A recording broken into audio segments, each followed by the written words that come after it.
Horses out, we have Crystal's Beauty. Past the begin, moving a party outside Panamera. Then followed by Salinas.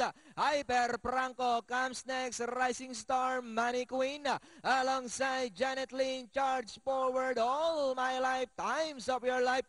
Promise, Dragon May alongside. And followed by Elena Spiller and Adhika in. Trails the field, and going along for a first turn, we have Crystal's Beauty by about 2 lengths.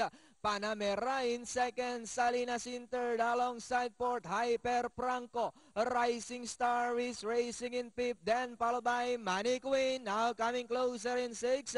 Then moving up now is All My Life, Times of Your Life, Janet Lynn, Dragon May, Elena Spiller, Adhika in, Promise, and Charge Forward. And nearing the fourth turn, Crystal Beauty by only 2 lengths. Then here comes Money Queen now moving up to take second. And in third, Hyper Franco. Crystal's Beauty by about 2.5 lengths.